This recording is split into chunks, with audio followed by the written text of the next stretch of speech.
The Premier League title race is really... I mean, it was hot before, but it's getting really, really hot. It's hotter.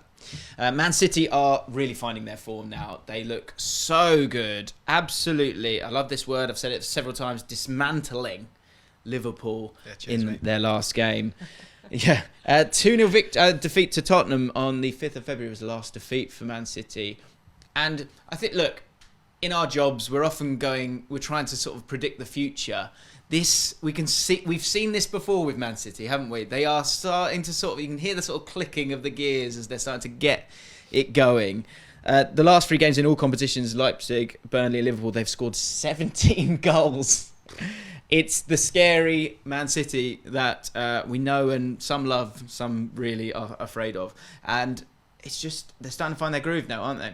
Yeah, I think that game against Liverpool is the best Manchester City performance of the season. I think they were absolutely on it. The fact that they had to come from a goal behind to show that desire, that fight, that was exactly what will get them to the end, to potentially winning the league. I think it is scary, the players that Manchester City have. I know we're going to touch on Erling Haaland, but I just think when you look at a Manchester City team and the potential that they have in terms of what they can win this season, such huge trophies. They're still very much alive in Europe and obviously in this title race in the Premier League as well. And I just think they're loving every second of being second, right? Which sounds weird, but I think total sense. I think they are loving every second of it because they know that it is still within reach. They have to just wait for Arsenal to slip up. Will they do it? We don't know. We'll have to wait to see until the end, but it kind of is in their own hands. They're just enjoying this. As you mentioned, they've got a very favourable sort of couple of games coming up for them compared to what Arsenal have got. So I think they are in a great position to be able to play the Manchester City way all the way to the end of the season. Yeah, if in previous seasons the pressure's been on them, they've been leading from the front. They've had people like Liverpool chasing them down. They're doing the chasing now, but they can still win 3 trophies. They could do the treble. The treble everyone wants to do, Champions League. They're still in the cup. They can win the league, and I think not being the front runner is suiting them. But I was at the Liverpool game, and as devastated as I was, I clapped most of the second half because it was a real pleasure to watch a team. I was just thinking, imagine being on the pitch for Man City. You get so much of the ball. Everything they did was, I didn't see one bad first touch. Mahrez, frightening. Grealish, one of the best games I've seen of his. And to be in that City team must just be an incredible feeling because the way they keep the football and the way they dictate to teams and the way they pull teams apart is really special. And I know we're getting bored of City winning a lot, but what a joy that we get to watch Man City compete at the level they do every week. Totally, and at home as well. I think there's a lot of teams that are beaten before they even sort of walk out on that pitch. They have had... it's mad, isn't it? They are still in it and obviously still in all these competitions. A month or so ago, we were all sort of struggling with Man City a little bit. There were sort of tweaks and changes, and you generally, again, when you're sort of looking at the future, going, Pep probably knows something I don't, and this will click at some point. And here we are. The 3-2-5, and that's always, Pep's teams have always had that 5 up there when they get the ball. It's really starting to sort of purr now. And I think the big thing with it, something that I felt was actually a problem previously, was Grealish and Mahrez, who at one stage it felt like they weren't providing enough width. You weren't really playing with fullbacks playing high up. Cancelo, of course, making way and going to Bayern Munich. And it felt like those 2 players were sort of going into sort of cul-de-sacs a little bit. But Jack Grealish, I'll throw it back to you, Liam, you obviously at the game. 1 goal, an assist, 3 shots on target, 2 out of his... both dribbles were successful, 73 touches. And I think the big thing for both of those guys, although they will always look to go inside a little bit, they start so wide quickly, and they're starting to move the ball a bit more quickly to get the ball to those guys. And Jack Grealish in particular, we've been waiting for this as well. First season, not sure about him. And Mahrez, way back when, you remember, first season, maybe he's not really up to it. The next season, he's ingrained. He gets it and he goes to a high level, and we're seeing that with Jack Grealish now. He looks so confident. Seeing him pick the ball up in the areas he was picking the ball up, nothing was rushed. He was so comfortable with the ball at his feet. And the stuff I liked from Jack that I saw in that game was the stuff he did off the ball. He worked so hard. We saw him obviously save a goal against Salah. But although he gets annoyed when he gets asked about that, doesn't he, a little bit? Well, a couple of times it's happened, you've gone, wow, we saw a tackle from you. You're like, yeah, but look at what I was doing down the other end as well. The stuff he does off the ball in recent games, and especially that game, has been amazing. And he's up for the fight, Jack Grealish. We saw there was a bit of back and forth between him and Trent, and he's right up for it. And I think just seeing how comfortable and confident he was on the ball, it's a really good sign for Man City and also England. It was a real pleasure to see him so happy with the ball at his feet and causing so much trouble. I think as well, imagine being any Manchester City player and you're getting regular starts in that Manchester City team, right? It's going to do something for you. Personally, for the way that you're going to play, because there is so much competition for places in that Manchester City squad. The depth that they've got, the incredible talent that they have at their disposal, the fact that you are starting and you are being preferred to start for multiple games, because that is the thing with Pep Guardiola's teams, is he likes to change them around, and you can never really guess who he wants to go for and what he wants to do. And obviously, because they have so many games, he has that luxury of being able to pick from different players. But with Jack Grealish getting that run in of games, must have just done in the world of good to be able to say, a world-class manager like Pep Guardiola believes and trusts in my ability. So absolutely, that will have got him to the peak of his powers. And I think, he must just be loving every second of this now, and especially when he is getting the plaudits, because a lot of the time, the shine goes away sometimes because they've got a player like Erling Haaland who just, when I think about Erling Haaland, I'm just astonished about the kind of player that he is.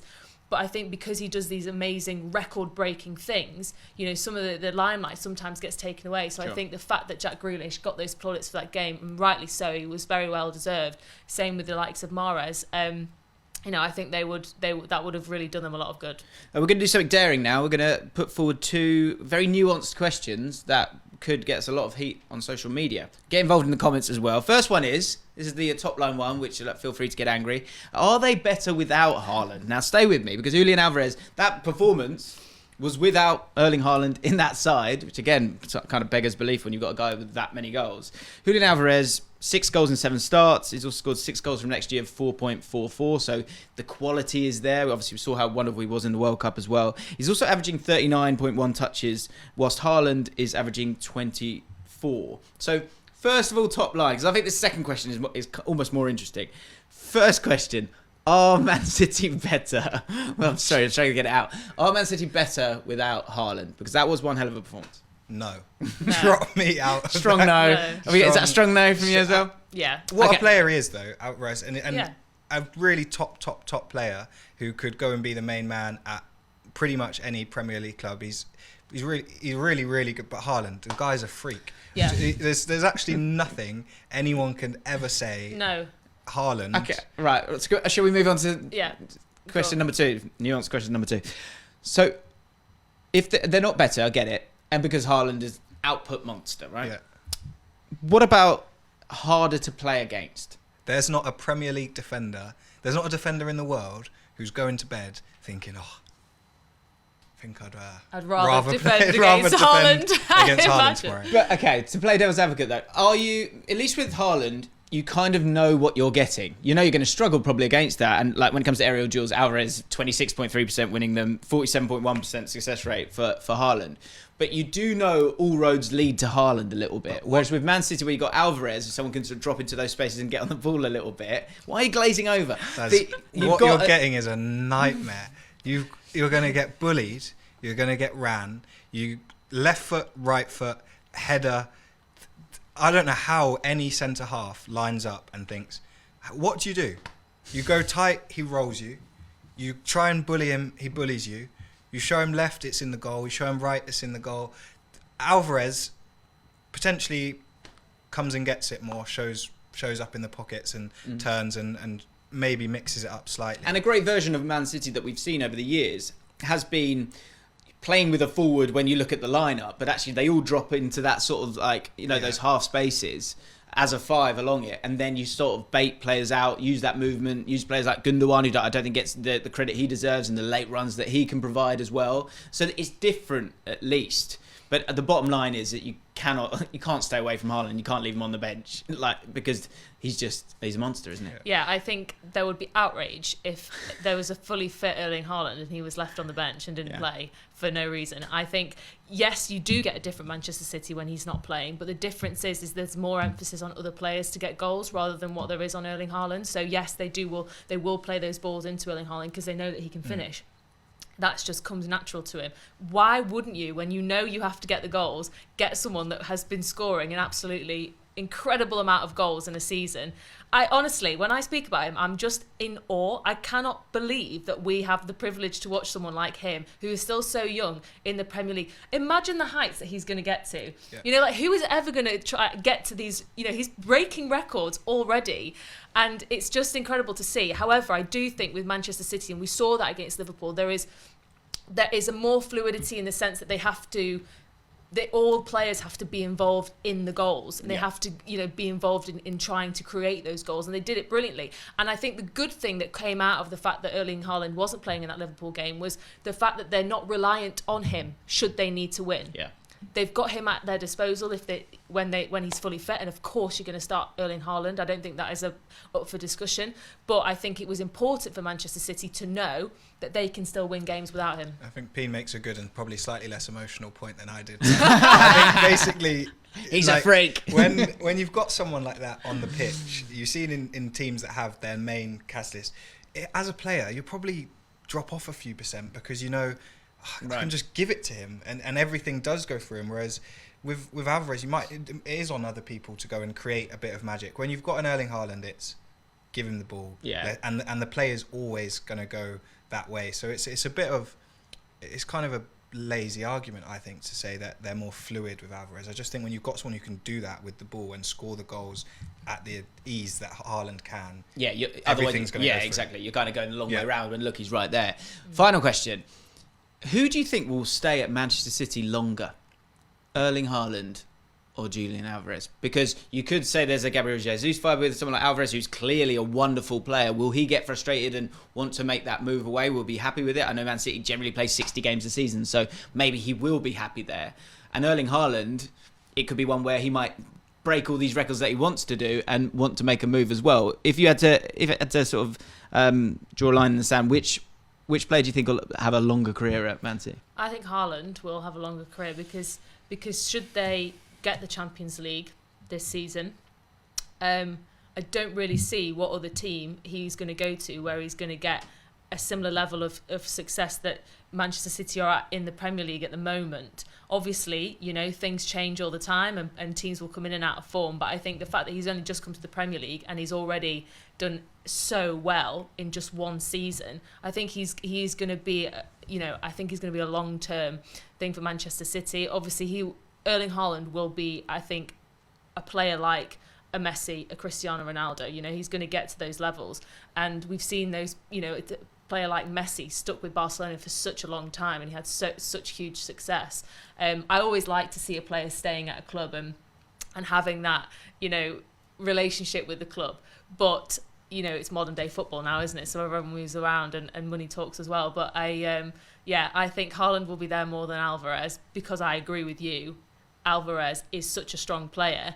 He deserves to be playing, week in, week out and starting. Okay. I'll disagree. I'm going to go on the other side. I think Haaland seems to be someone who's wants to go and just experience a lot of different experiences, and I think he'll look. He just wants to break records. Yeah, he just wants to, in every league he goes to. Which why not? I think he could. If City win the Champions League, he wins a few Premier Leagues. I could see him looking at La Liga and thinking, maybe I'll go and do that over there at Madrid. But surely he'll want to do the Premier League for longer than 2 seasons or 1 season. He'll want to do it for at least 3 seasons to establish himself and be right, he's one of the greatest of all time at the Premier League in such a short amount of time. Yeah. Then absolutely, I would agree. I would agree that he'll be the all-time Premier League goal scorer. Yeah, but this is what I mean though. He probably I think the Premier League is the best league in the world. Right, you want to be playing in the best league in the world. Yes, of course, you've got La Liga. You have the French league and all these kind of things. So yes, he probably will want to move around a little bit, but surely you want the best league in the world. You want that longevity there. And I think for him, the fact that he's had such strong success with Manchester City already, why would he leave why would I don't think anyone from Manchester City is going to let him leave. They'll No. probably bolt the door Sign him down up. and say, "You're not leaving. You're not going anywhere." Yeah, and he probably smashed through it anyway because he's such a beast. I'll go in the middle. I reckon they'll both stay there for 15 years and leave holding hands. What do you think? Let us know in the comments down below. Thanks so much for watching ESPN on YouTube. And for more sports highlights and analysis, be sure to download the ESPN app. And for premium content and live streaming, subscribe to ESPN Plus.